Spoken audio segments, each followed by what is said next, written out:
I am audible, signal आ रहा है? तो ठीक है, आप लोग अलर्ट होकर बैठ जाइए और सिर्फ मेरी ओर देखिए, मेरी बात को सुनिए, ठीक है ना? एकदम अलर्ट होके, कंफर्टेबल होके, यूनी माइंडेड होके क्लास में बैठ जाइए। पुरानी कुछ भी बात दिमाग में चलनी नहीं चाहिए। एकदम अलर्ट होके मेरी ओर देखिए और मेरी बात को सुनिए, ठीक है ना? सर्कुलर मोशन टॉपिक में पढ़ा रहा था और सर्कुलर मोशन में मैंने आपको सबसे पहले सर्कुलर मोशन क्या होता है ये समझा दिया था, ठीक है ना? उसके बाद मैंने आपको एंगुलर स्पीड, एंगुलर वेलोसिटी, ठीक है ना, ये सारी बात बता दी थी। Uniform non uniform circular motion बता दिया था। Tangential acceleration and centripetal acceleration के बारे में बता दिया था। उसके बाद relative angular speed of A with respect to B बता दिया था।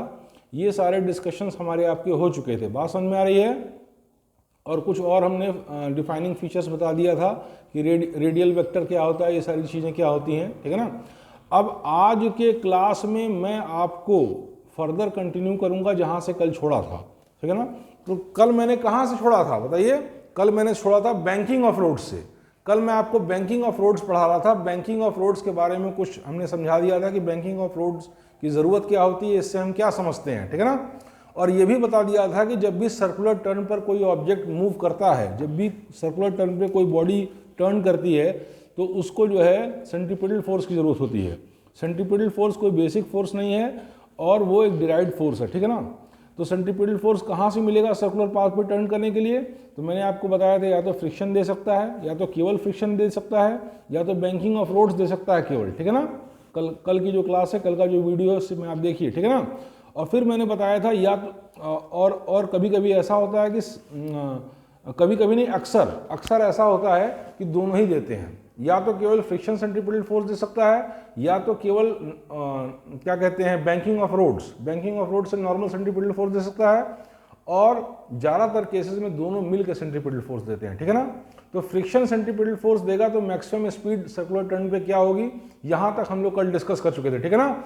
अब हम दो बात और डिस्कस कर दें और उसके बाद आज के लेक्चर में मैं आपको बताऊंगा हॉरिजॉन्टल सर्कुलर मोशन के बारे में बताऊंगा, ठीक है ना? Conical pendulum, horizontal circular motion, ठीक है ना? उसके बाद डेथ वेल और रोटर, ये दो डिस्कशन अगर हम आज कर देते हैं तो केवल हमारा एक बात बचेगा, वर्टिकल सर्कुलर मोशन, ठीक है ना?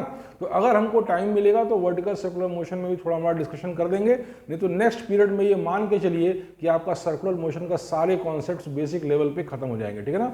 और उसके बाद हम जितने भी पीरियड होंगे उसमें पास्ट ईयर्स क्वेश्चंस लगाएंगे, ठीक है ना? बात समझ में आ रही है?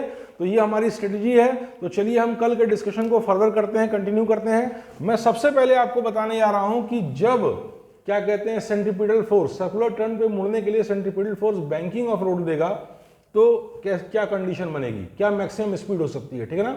मैंने कल आपको बताया था कि अगर केवल फ्रिक्शन देगा तो क्या होगा, अगर केवल फ्रिक्शन सेंट्रीपिटल फोर्स दे रहा है तो फ्रिक्शन की लिमिटिंग वैल्यू क्या होती है, म्यू इंटू नॉर्मल। बात समझ में आ रही है? और अगर केवल फ्रिक्शन दे रहा है तो यानी कि बॉडी हॉरिजॉन्टल सरफेस पे है, ठीक है ना, कुछ भी टिल्ट नहीं है, तो ऐसे केस में नॉर्मल किसके बराबर होगा, बोलिए, mg के बराबर होगा। बात समझ में आ रही है?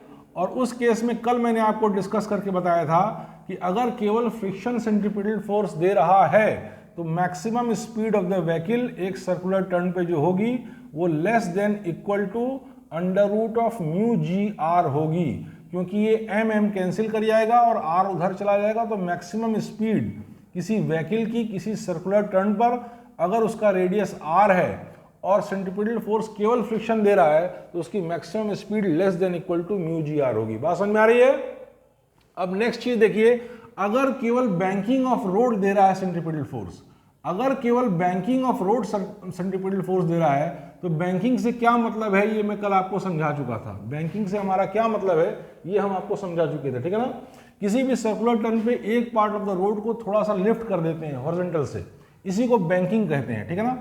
मान लीजिए थीटा एंगल पर इसको हम लिफ्ट कर दे रहे हैं, यहां से व्हीकल आ रही है, मान लीजिए यहां से व्हीकल आ रही है और ऐसे टर्न करना है, मान लीजिए यहां से व्हीकल आ रही है और ऐसे टर्न करना है, तो इस पार्ट ऑफ द रोड को अगर थोड़ा सा हॉरिजॉन्टल से हम लिफ्ट कर दें, टिल्ट कर दें हल्का सा किसी स्मॉल एंगल थीटा पे, तो इसी को बैंकिंग ऑफ रोड कहते हैं। इसका पर्पस क्या होता है मैं कल बता चुका था। इस बैंकिंग की वजह से क्या होता है कि अगर बॉडी हॉरिजॉन्टल सरफेस पे अगर हॉरिजॉन्टल सरफेस पे सर्कुलर टर्न ले रही है तो नॉर्मल हमेशा क्या होगा, वर्टिकली अपवर्ड होगा, ठीक है ना? लेकिन अगर हॉरिजॉन्टल सरफेस पे कोई बॉडी सर्कुलर टर्न ले रही है तो नॉर्मल हमेशा क्या होगा, वर्टिकली अपवर्ड होगा। बात समझ में आ रही है। लेकिन अगर किसी बैंक सरफेस पे अगर सर्कुलर टर्न ले रही है तो बैंक सरफेस पे जब बॉडी मूव कर रही है तो नॉर्मल क्या होगा, बोलिए, नॉर्मल वर्टिकल से किसी एंगल थीटा पे होगा।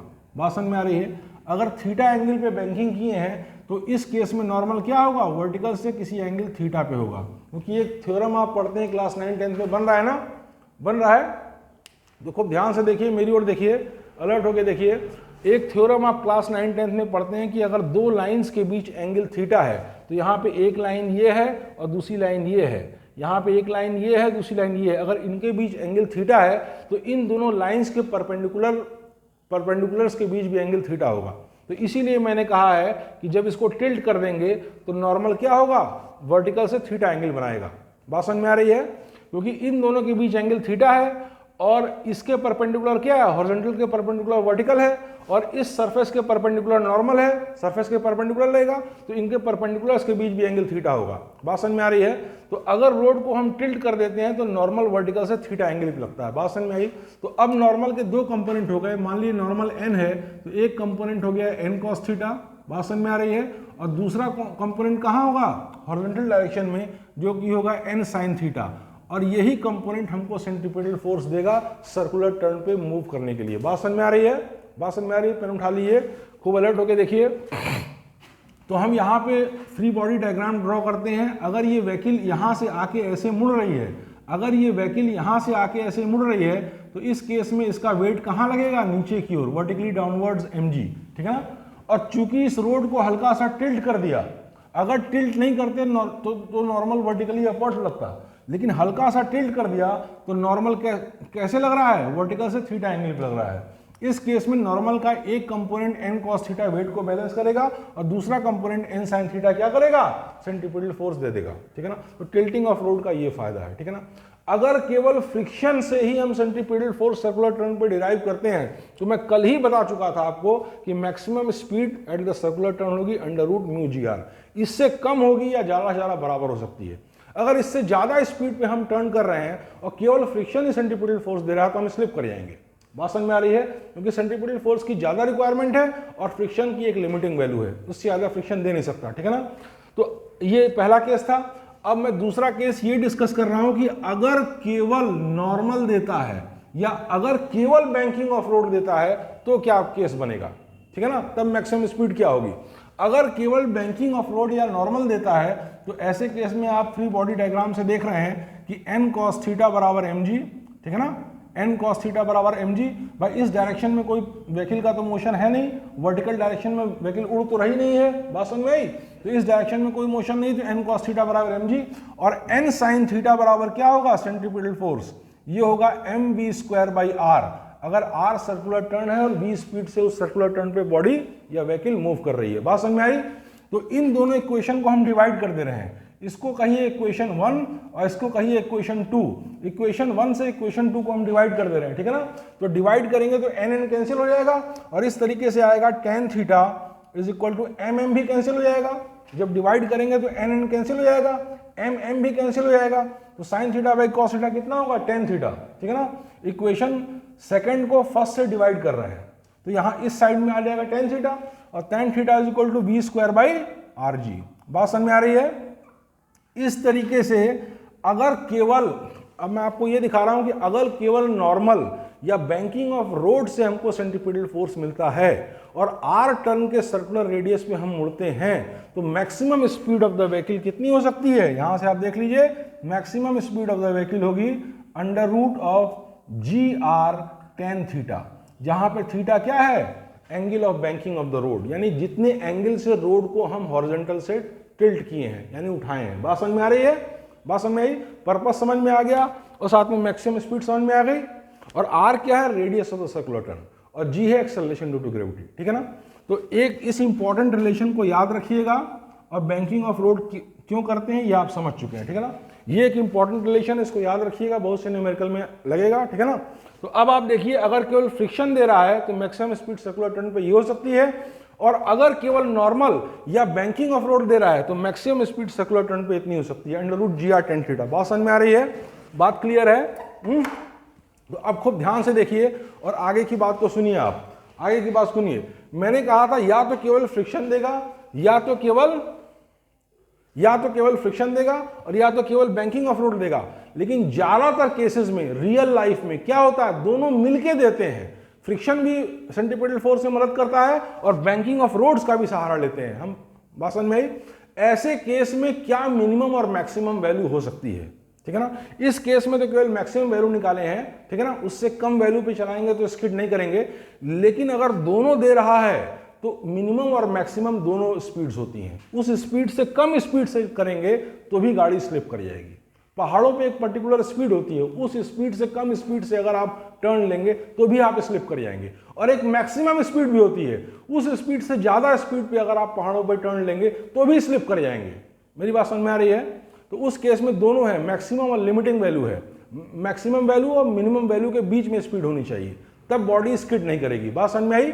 लेकिन इस केस, इन दोनों केसेस में क्या है कि अगर केवल फ्रिक्शन फोर्स और केवल क्या कहते हैं बैंकिंग ऑफ रोड से मिल रहा है तो एक मैक्सिमम वैल्यू से कम स्पीड पे आप मूव करेंगे तो स्लिप नहीं करेंगे। बात समझ में आई? ठीक है ना। ये लिमिटिंग वैल्यू है, इससे कम की स्पीड से आप टर्न कर सकते हैं। लेकिन अगर दोनों दे रहा है तो मैं भी आपको प्रूफ करके दिखा रहा हूं कि एक रेंज ऑफ स्पीड है मैक्सिमम और मिनिमम के बीच, उससे कम पे और उससे ज्यादा पे आप व्हीकल को नहीं मोड़ सकते हैं अगर दोनों सेंट्रीपिटल, अगर centripetal force banking of road और फ्रिक्शन दोनों दे रहा है तो। बात समझ में आ रही है? तो अभी मैं आपको प्रूफ करके दिखा रहा हूं, बहुत इंपॉर्टेंट रिलेशन है, खूब ध्यान से देखिएगा। यहां तक का सब विजिबल हो रहा है तो गौर से देखिए। अगर मान लीजिए हमने रोड को बैंक किया, इधर गौर से देखिए, अगर हमने मान लिया रोड को बैंक किया एक स्मॉल एंगल थीटा पे, थीटा इतना बड़ा नहीं होता है लेकिन हम समझाने के लिए आपको ऐसा दिखा रहे हैं। बात समझ में आ रही है? थीटा की वैल्यू कम होती है, बहुत ज्यादा एंगल से बैंक नहीं करते हैं, ठीक है ना। थीटा की वैल्यू रीजनेबली कम होती है, ठीक है ना। तो मैं समझाने के लिए आपको ऐसा दिखा रहा हूं। तो मान लिए इस थीटा एंगल पर रोड को बैंक किया और कोई व्हीकल यहां से आ रही है, खूब बढ़िया से देखिएगा, इसका प्रूफ करके मैं प्रूफ आपको दिखाऊंगा। हालांकि प्रूफ जरूरी नहीं है, प्रूफ ना भी आपको पता हो, आपको एंड रिजल्ट पता हो तो भी आप ज्यादातर न्यूमेरिकल जो आते हैं वो न्यूमेरिकल आपके सॉल्व हो जाएंगे। प्रूफ कहीं पूछता नहीं है। बात समझ में आ रही है? आपको केवल न्यूमेरिकल में कंडीशंस दी रहेगी। बन रहा है ना, बन रहा है, ऑडिबल हो रहा है? तो अब देखिए, ध्यान से देखिए मेरी ओर। न्यूमेरिकल में कंडीशन दी होगी आपको, और कंडीशन में आपको न्यूमेरिकली कंडीशन को पुट करके आपको मिनिमम मैक्सिमम वैल्यू निकालने को पूछेगा, यही इतना कहेगा। बात समझ में आ रही है? लेकिन मैं आपको प्रूफ करके भी दिखा दे रहा हूं कि ऐसा क्यों होगा, ठीक है ना। पहली बात मैं आपको एंड रिजल्ट बता दूं। एंड रिजल्ट क्या होगा? अगर फ्रिक्शन और बैंकिंग ऑफ रोड दोनों सेंट्रीपिटल फोर्स दे रहा है, यानी दोनों की मदद से सेंट्रीपिटल फोर्स मिल रहा है, तो ऐसे केस में v की वैल्यू क्या होगी? Greater than equal to under root of g r tan theta minus five. बात समझ में आ रही है? v की वैल्यू क्या होगी? Greater than equal to under root g r tan theta minus five. खूब इसको मैं साफ साफ बड़े बड़े अक्षरों में लिख दूं, खूब बढ़िया से देखिए। अगर दोनों सेंट्रीपिटल फोर्स दे रहा है तो v की वैल्यू क्या होगी? Greater than equal to under root g r tan theta minus five. बात समझ में आ रही है? बात समझ में आ रही है? और less than equal to under root g r tan theta plus five. बात समझ में आ रही है? इस वैल्यू के अंदर ही स्पीड होनी चाहिए व्हीकल की, अगर दोनों दे रहा है सेंट्रीपिटल फोर्स तो। बात समझ में आ रही है? जिसमें से g क्या है? Acceleration due to gravity, r क्या है? रेडियस ऑफ टर्न, और थीटा क्या है? Angle of banking. बात समझ में आ रही है? और बात समझ में आ रही है? और फाई क्या है? फाई क्या है? Phi is equal to tan inverse mu. Phi क्या है? Tan inverse mu. इसी को आप एंगल ऑफ रिपोज भी कह सकते हैं। मैंने आपको पहले बताया था कि एंगल ऑफ रिपोज क्या होता है, जब न्यूटन्स लॉ ऑफ मोशन पढ़ा रहे थे। हाँ, जिस पे बॉडी जस्ट स्लाइड करना शुरू करती है। किसी भी इंक्लाइंड प्लेन पे रखी हुई बॉडी जिस एंगल ऑफ इंक्लिनेशन पे जस्ट स्लाइड करना शुरू करती है उसी को एंगल ऑफ रिपोज कहते हैं। किसी भी इंक्लाइंड प्लेन पे रखी हुई बॉडी जिस एंगल ऑफ इंक्लिनेशन पे जस्ट स्लाइड करना शुरू करती है उसी को एंगल ऑफ रिपोज करते हैं। इस बात का थॉरो डिस्कशन में आपका न्यूटन्स लॉ ऑफ मोशन में कर चुका था, ठीक है ना। तो अब मैं आपको ये फाई बता रहा हूं। फाई क्या है? फाई क्या है? टेन इनवर्स म्यू, यानी एंगल ऑफ रिपोज। बात समझ में आ रही है? तो केवल आपको ये रिलेशन याद हो, ये रिलेशन याद हो, ये रिलेशन याद हो, तो आपके कंपटीशन के सारे सवाल लग जाएंगे, बोर्ड के सारे सवाल लग जाएंगे, ठीक है ना। कहीं प्रूफ करने को नहीं आएगा। लेकिन चलिए, अब टाइम है तो मैं सब बता दे रहा हूं। इसका प्रूफ करके मैं दिखा दिया क्यों ऐसा होगा। इसका भी प्रूफ करके मैं दिखा दिया, क्यों ऐसा होगा। अब मैं इसका प्रूफ करके दिखाने जा रहा हूं, ठीक है ना। तो खूब गौर से देखिए, थोड़ा एक बार मैं इसको मिटा लेता क्योंकि पूरी जगह लेगा ये, ठीक है ना। इतनी बात हो गई, अब मैं मिटा दूं इसको तो ठीक है। अब आप गौर से देखिए, यहां पर मैं आपको प्रूफ करके दिखा रहा हूं कि अगर फ्रिक्शन और नॉर्मल या फ्रिक्शन या बैंकिंग ऑफ रोड दोनों की मदद से अगर हमको सेंट्रीपिटल फोर्स मिलता है तो मिनिमम और मैक्सिमम वैल्यू का रेंज क्या होगा स्पीड की, ठीक है ना। ये मैं आपको प्रूफ करके दिखाने जा रहा हूं। बात समझ में आ रही है, बात समझ में आ रही है। तो खूब अलर्ट हो जाइए, ध्यान से देखिए, कॉपी किताब ले लीजिए और अभी भी नोट करते जाइए बातों को, और बाद में जो बात 19-20 हो वो वीडियो से भी देखिए, ठीक है ना। और वीडियो भी रिवाइंड करिए, और जितनी बात मैं बता रहा हूं इसके अलावा कोई किताब मत टच करिएगा। मैं बता रहा हूं कुछ भी मत देखिएगा, कुछ देखिएगा ही मत, कोई भी किताब, समझ रहे ना। 2, 4, 5 अच्छी किताबों का जो निचोड़ है वो मैं बता देता हूँ। बेसिक्स में 2, 4, 5 अच्छी किताबों का जो निचोड़ है, जो आपके बोर्ड से लेके कंपटीशन में आता है, वो सारी बातें मैं बता देता हूँ, ठीक है ना। अब आप बस इसको बढ़िया से तैयार कर लीजिए। तो अब तक आपने देखा सवाल लग गए, आगे भी लग जाएंगे। बात समझ में आ रही है। और कुछ कॉन्सेप्ट तो आपको क्वेश्चन से ही तैयार करना पड़ता है, तो किताबों पे बिल्कुल टाइम मत वेस्ट करिए। मैं सारी बात दे रहा हूं और एकदम एरर फ्री बात दे रहा हूं, मेरी बात में कोई भी एरर नहीं है, ठीक है ना। तो अब आप देखिए नेक्स्ट चीज देखिए नेक्स्ट चीज देखिए, खूब गौर से देखिए। मैं आपको अगली बात बताने जा रहा हूं कि क्या मिनिमम और मैक्सिमम स्पीड होगी। खूब इत्मीनान से देखिए, खूब इत्मीनान से देखिए। देखिए ऐसा है कि जब कोई पार्टिकल को centripetal force, banking of road और साथ में जो है क्या कहते हैं फ्रिक्शन दोनों देगा, तो क्या केस बनेगा। आप खूब बढ़िया से देखिए, मैं प्रूफ करके दिखा रहा हूं, ठीक है ना। मान लीजिए कोई व्हीकल है ऐसे, ये व्हीकल ऐसे आती है, मान लीजिए व्हीकल है ऐसे आती है, ऐसे मुड़ जाती है। मान लीजिए व्हीकल है ऐसे आती है, ऐसे मुड़ जाती है। इस रोड पे फ्रिक्शन भी है और ये रोड बैंक्ड भी है।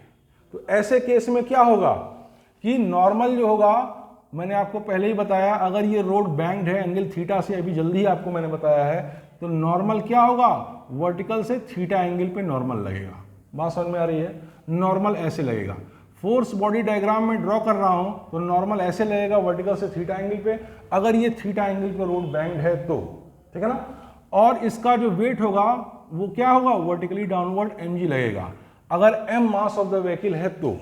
बात समझ में आ रही है, बात समझ में आ रही है। अगर इस व्हीकल की स्पीड एक पर्टिकुलर स्पीड से कम होगी तो इस व्हीकल की संभावना नीचे की ओर सरकने की होगी।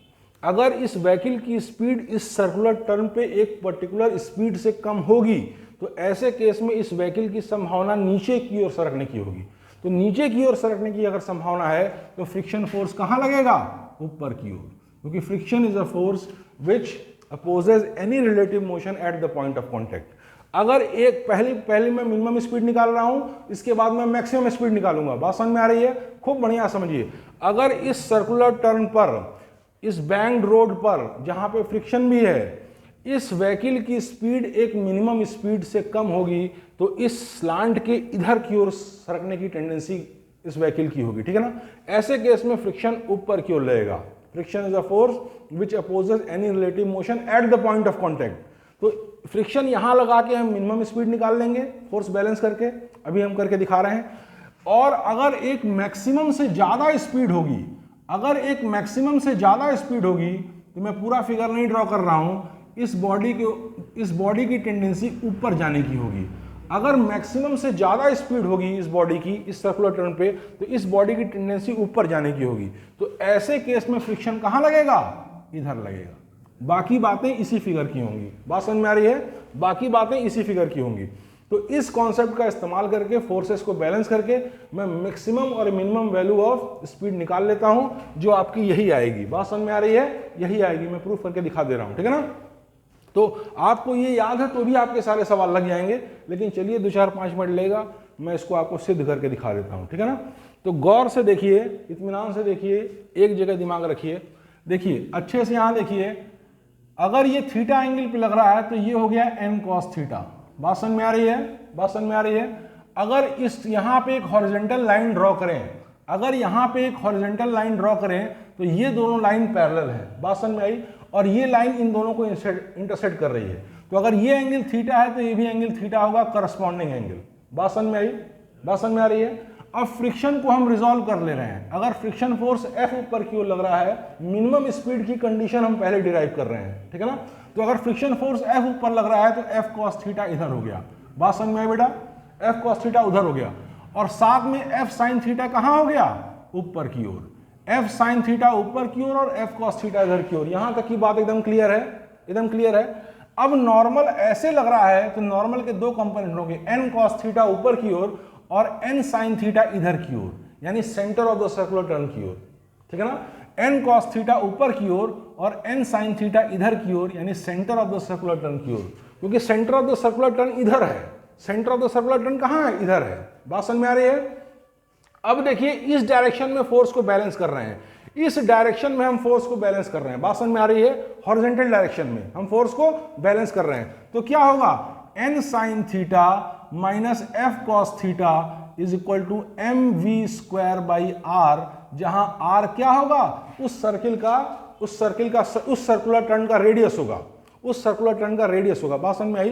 तो ये पहला इक्वेशन आपका बन गया। ये क्या बन गया आपका? पहला इक्वेशन।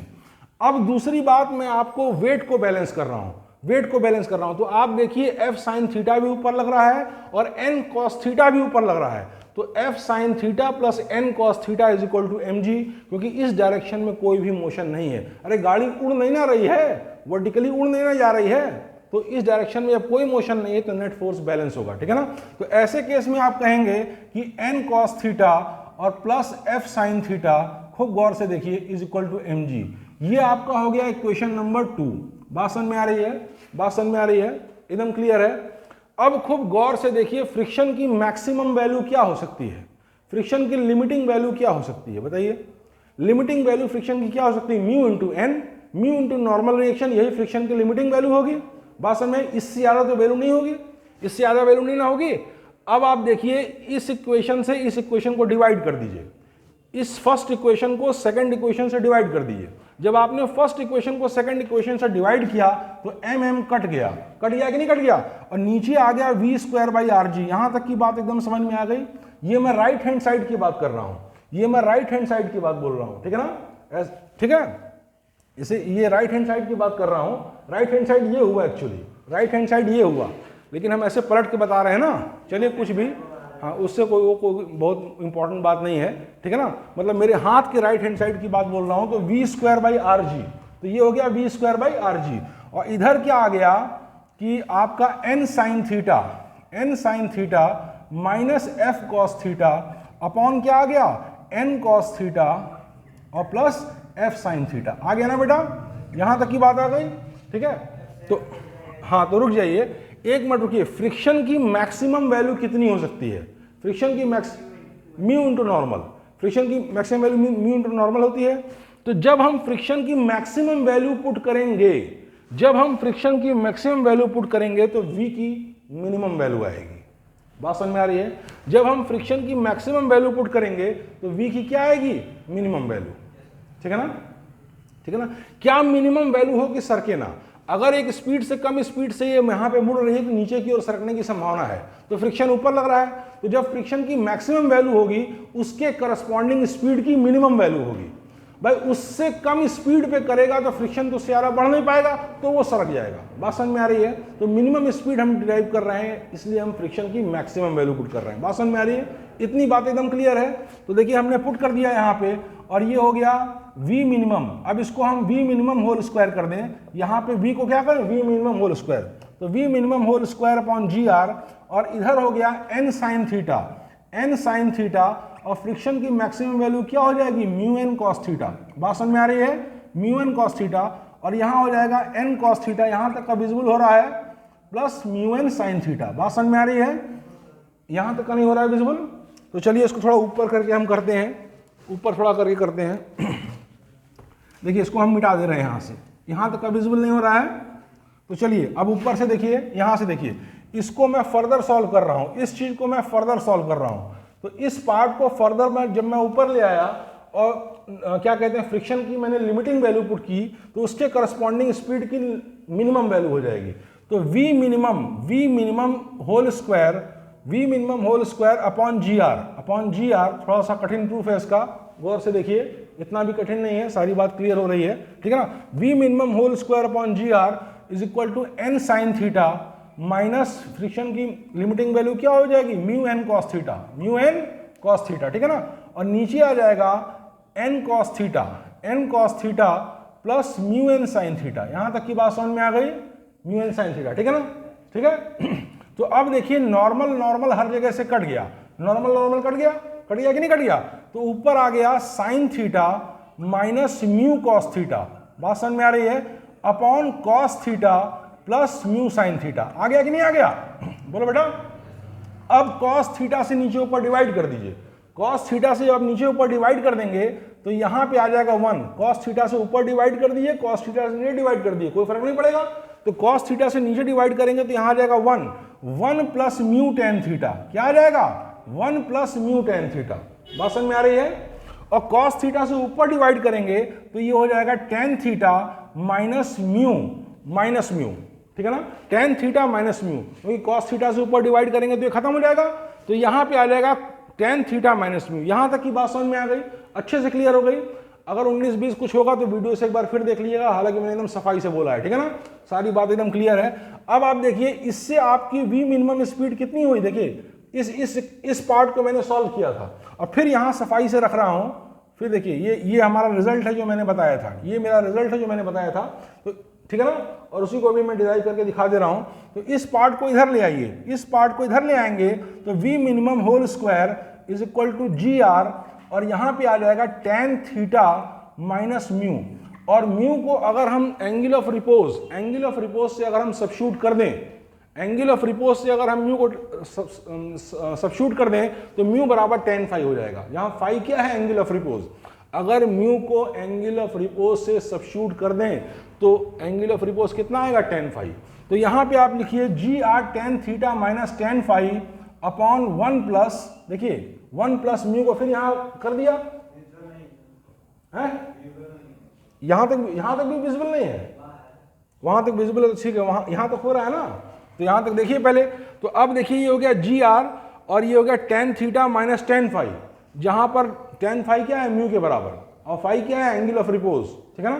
तो अब यहां पे हो गया 1 प्लस म्यू की जगह फिर टेन फाई कर दीजिए, तो 1 प्लस टेन थीटा और टेन फाई, बात समझ में आ गई। अब आप बताइए tan A minus tan B upon 1 plus tan A tan B क्या होता है, tan A minus B, tan A minus tan B upon 1 plus tan A tan B क्या होता है, टेन ए माइनस बी, बात समझ में आ रही है। इतनी बात एकदम क्लियर है, यहां तक की बात एकदम स्पष्ट है। तो अब इसी को यहां इधर विजिबल है ना, इधर विजिबल है, तो इसी को मैं फर्दर कर रहा हूं, इस पार्ट को मैं यहां ले आ रहा हूं, ठीक है ना, फर्दर इधर कर रहा हूं, तो वी मिनिमम की जो स्पीड आ जा रही है वो क्या हो जाएगी, under root g r tan theta minus phi, कितना आ गई, under root g r tan, कितनी आ गई, टेन थीटा माइनस फाई, ये आ गई। यानी मिनिमम स्पीड जो व्हीकल की होनी चाहिए बैंक रोड पर वो क्या होनी चाहिए, under root g r tan theta minus phi, बात समझ में आ रही है। मिनिमम स्पीड ये होनी चाहिए, गौर से देखिए, अलर्ट होके बैठिए, एक ही बार में सेट करना चाहिए ना सब कुछ, अभी ठीक है। देखिए तो जो मिनिमम स्पीड होगी वो क्या होगी, under root g r tan theta minus phi, ठीक है ना। तो ये होगा आपकी minimum speed under root g r tan theta minus phi. तो आप देखिए यही रिजल्ट मैंने कहा था, गौर से देखिए, अभी आ रहा है ना। अब देखिए मिनिमम स्पीड कितनी मैंने प्रूफ करके दिखा दी, under root g r tan theta minus phi, और यही मैंने कहा था कि यही आपका आएगा minimum speed under root g r tan theta minus phi, इससे ज्यादा या बराबर होना चाहिए, ये मैंने प्रूफ करके दिखा दिया, ठीक है ना। हालांकि ये प्रूफ आपको कहीं नहीं पूछेगा, लेकिन चलिए 2-4-5 मिनट लगा, हमने बोल दिया तो कुछ हमारा घटा भी तो नहीं है ना, हमने बोल दिया, ठीक है ना, इसी बहाने मेरा रिवाइज भी हो गया, ठीक है। तो ये इस तरीके से आपका हो गया under root g r tan theta minus phi, ठीक है। तो इस तरीके से आपको मैंने मिनिमम स्पीड बता दी। अब इसी फंडा पे मैं मैक्सिमम स्पीड भी आपको प्रूफ करके दिखा दे रहा हूँ, और आज का लेक्चर यहीं क्लोज कर दे रहा हूँ, ठीक है ना। और कल हम लोग जब असेंबल होंगे तो हॉरिजॉन्टल सर्कुलर मोशन जो है थोड़ा सा है, क्या हुआ, नहीं छोड़ दीजिए अभी, इसको तो प्रूफ कर दें कम से कम, ये एक चीज़ तो प्रूफ कर दें, और बाद में देखा जाएगा। तो देखिए अभी मैं इतना कर लिया, इतना करने के बाद मैं आपको मैक्सिमम स्पीड का भी प्रूफ करके दिखा दूं और यहीं पे लेक्चर क्लोज कर दे रहा हूं, ठीक है ना। इसको प्रूफ करने के बाद। और फिर आपको कल जब हम लोग एग्जाम्पल होंगे, कल तो संडे है, मंडे को जब एग्जाम्पल होंगे, ठीक है ना, मंडे तक चलेगा क्लास, ठीक है ना, तो मंडे को जब एग्जाम्पल होंगे तो हॉरिजॉन्टल सर्कुलर मोशन आपको बता देंगे, रोटर बता देंगे और वर्टिकल सर्कुलर मोशन, और आपका खत्म। फिर उसके बाद जब भी हम लोग आएंगे तो हम लोग फिर क्वेश्चंस लगाएंगे, ठीक है ना। तो चलिए ठीक है, अब मैं ये भी प्रूफ करके दिखा दे रहा हूँ, क्या कहते हैं मैक्सिमम स्पीड क्या होनी चाहिए, मैक्सिमम स्पीड क्या होनी चाहिए, ये भी प्रूफ करके दिखा दे रहा हूँ, जल्दी जल्दी देखिए, ठीक है ना। मैंने बताया मैक्सिमम स्पीड का, मैंने ये ग्राफ ड्रॉ किया, ये फिगर ड्रॉ किया, ठीक है ना। इस फिगर में मैंने बताया कि मैक्सिमम स्पीड के केस में क्या होगा कि व्हीकल ऊपर की ओर जाने को टेंड होगी, ऊपर की ओर जब ज्यादा स्पीड से टर्न करेगी तो बैंकिंग के ऊपर जाने की कोशिश करेगी, तो ऐसे केस में फ्रिक्शन इधर लगेगा। बस ऐसे ही करके जैसे इसमें हमने फोर्स बैलेंस किया और सॉल्व करके अभी हम प्रूफ कर दे रहे हैं, ठीक है ना। तो अब आप देखिए नेक्स्ट चीज ये है आपकी, खूब बढ़िया से देखिए, जल्दी से देखिए इस बात को, बस ये लास्ट चीज है आज के लेक्चर की, ठीक है ना, आज के लेक्चर की लास्ट चीज है, इतना मैं आपको प्रूफ करके दिखा दूं। देखिए देखिए ऐसा है कि खूब अच्छे से देखिए, देखिए ये जो है जब मैक्सिमम स्पीड का केस होगा तो फोर्स फ्रिक्शन इधर लगेगा, तब हम इक्वेशन उस केस में बना रहे हैं। तो फ्रिक्शन जब इधर लगेगा तो अब आप देखिए यहाँ पे वेट क्या लगेगा, mg नीचे, ठीक है ना, ये हो गया आपका वर्टिकल, और नॉर्मल इधर, यानी ये एंगल थीटा, अगर ये एंगल थीटा है तो बात समझ में आ रही है, बात समझ में आ रही है। तो नॉर्मल के दो कंपोनेंट हैं, n cos थीटा और दूसरा क्या है, n sin थीटा, ठीक है ना, मेरी बात समझिए, मेरी बात समझिए। अब इसके पैरेलल अगर ऐसे लाइन ड्रॉ कर दें तो ये एंगल और ये एंगल अल्टरनेट एंगल्स हो जाएंगे। अगर इसके पैरेलल एक हॉरिजॉन्टल लाइन ड्रॉ कर दें तो ये एंगल और ये एंगल क्या होंगे, अल्टरनेट एंगल्स हो जाएंगे, ठीक है ना। तो अब आप देखिए f cos थीटा किधर लग रहा है, इधर, यानी सेंट्रीपिटल फोर्स दे रहा है। f cos थीटा क्या दे रहा है, सेंट्रीपिटल फोर्स, और f sin थीटा इस केस में कहाँ लग रहा है, नीचे लग रहा है। मेरी बात समझ में आ रही है, ये मैक्सिमम स्पीड का केस हम डिराइव कर रहे हैं, ठीक। तो अब हम फोर्सेस को बैलेंस कर दे रहे हैं, फोर्सेस को बैलेंस कर दे रहे हैं। इस डायरेक्शन में कोई मोशन नहीं है, इस डायरेक्शन में कोई मोशन नहीं है, तो क्या हो जाएगा, f sin theta plus mg, इधर का पूरा विजिबल है, पूरा विजिबल है इधर का, तो f sin theta plus mg is equal to n cos theta. बात समझ में आ रही है, ये इक्वेशन 1 हो गया, ठीक। और इस डायरेक्शन में सारे फोर्स को बैलेंस कर दे रहे हैं, इस डायरेक्शन में, तो ये सेंट्रीपिटल फोर्स का डायरेक्शन है, तो इसमें जब बैलेंस कर देंगे तो n sin theta plus f cos theta is equal to mv square by r, जहां पे r क्या होगा, सर्कुलर टर्न का रेडियस, ये हो जाएगा आपका इक्वेशन नंबर 2। बात समझ में आ रही है, बात समझ में आ रही है।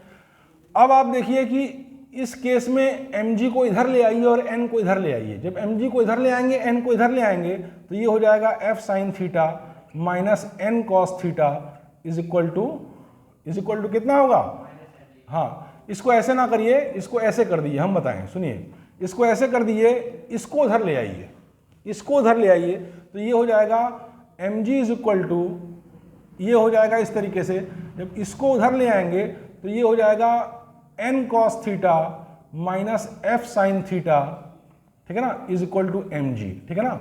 इसको आप इक्वेशन 1 मानिए, इस चीज को आप इक्वेशन 1 मानिए, ठीक है ना। अरे इसी को थोड़ा रीअरेंज कर दिए, अरे इसी को थोड़ा सा रीअरेंज तो कर दिए, इसको आप इक्वेशन 1 मानिए, और ये इक्वेशन 2 है, ठीक है ना।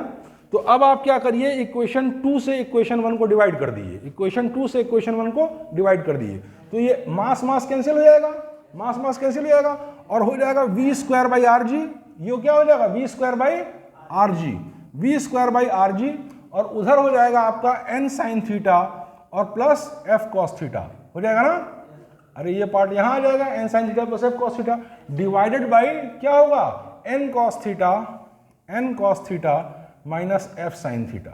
बात समझ में आ रही है, बात समझ में आ रही है, ये बात हो जाएगी। अब देखो, जब मैक्सिमम स्पीड की बात होगी, जब मैक्सिमम स्पीड की बात होगी तो फ्रिक्शन की लिमिटिंग वैल्यू लगेगी, ठीक है ना। उससे ज्यादा अगर स्पीड हो गई तो फ्रिक्शन उससे ज्यादा वैल्यू तो दे नहीं पाएगा, तब गाड़ी ऊपर की ओर चली जाएगी। बात समझ में आ रही है। तो जब मैक्सिमम स्पीड की बात होगी तो फ्रिक्शन की लिमिटिंग वैल्यू होगी, क्योंकि फ्रिक्शन की लिमिटिंग वैल्यू ज्यादा फ्रिक्शन दे नहीं पाएगा, उस स्पीड से ज्यादा मूव करेंगे तो गाड़ी ऊपर चली जाएगी। बात समझ में आ रही है। तो इस केस में मैंने पहले ही बताया कि मैक्सिमम और मिनिमम के बीच का रेंज होता है, खूब अच्छे से समझिए, थोड़ा सा है ना, थोड़ा सा और पार्ट से हल्का सा कठिन है, बस ज़्यादा कठिन नहीं है, ठीक है ना।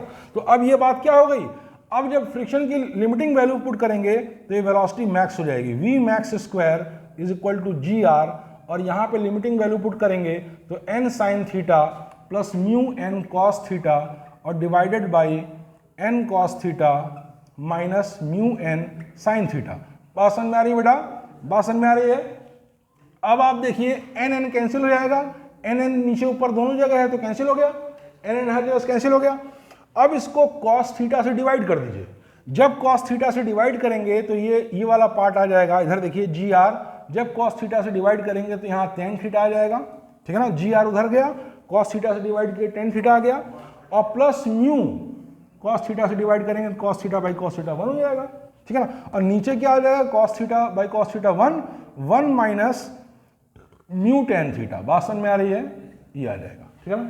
तो मैंने आपसे क्या कहा था, म्यू क्या है, म्यू बराबर tan फाई होता है, म्यू बराबर कितना होता है, tan फाई, जहां फाई क्या है, एंगल ऑफ रिपोज, ये पहले हमने यूज किया था। तो एंगल ऑफ रिपोज पुट कर दीजिए, म्यू की जगह क्या पुट कर दीजिए, tan फाई, म्यू की जगह क्या पुट कर दीजिए, tan फाई। बात समझ में आ रही है। और जब आप tan फाई पुट कर देंगे तो ये आ जाएगा tan a plus tan b upon 1 minus tan a tan b, यानी tan a plus b, tan a plus tan b upon 1 minus tan a tan b, तो क्या आ जाएगा tan a प्लस b। बात समझ में आ रही है। इस तरीके से जब इसको अंडर रूट ले लेंगे तो v मैक्सिमम कितना आ जाएगा, under root of g r और tan a plus tan b upon 1 minus tan a tan b, तो हो जाएगा tan थीटा प्लस फाई। बात समझ में आ रही है, हेंस प्रूव्ड, इस तरीके से प्रूफ हो गया। वही रिजल्ट आया जो मैंने आपको बताया था, वही रिजल्ट आया जो मैंने आपको बताया था। आप रिजल्ट को याद रखिए, आपके कंपटीशन में तो कभी प्रूफ पूछ ही नहीं सकता है, बस मैंने चूंकि ऐसे ही तफरी में बता दिया, ठीक है ना। लेकिन आप इन एंड रिजल्ट्स को याद करिए तीनों केस के, और क्वेश्चंस में दी हुई कंडीशंस को डायग्नोस कीजिए और डायग्नोस करके अप्लाई कीजिए, आपके सारे आंसर्स आ जाएंगे, ठीक है ना। तो अभी एक दिन और लगेगा, हम लोग जब इस पूरे पार्ट को कवर करेंगे, एक दिन और थ्योरी चलेगी, उसके बाद जितने पास्ट ईयर्स में आए हैं इसके फटाफट लगा के तो फिर हम काइनेमेटिक्स पे आ जाएंगे। और ये मान के चलिए कि दिसंबर लास्ट तक किसी भी हालत में ग्रेविटेशन 100% ग्रेविटेशन तक कर देना है। बात समझ में आ रही है, अब कट कर दीजिए वीडियो।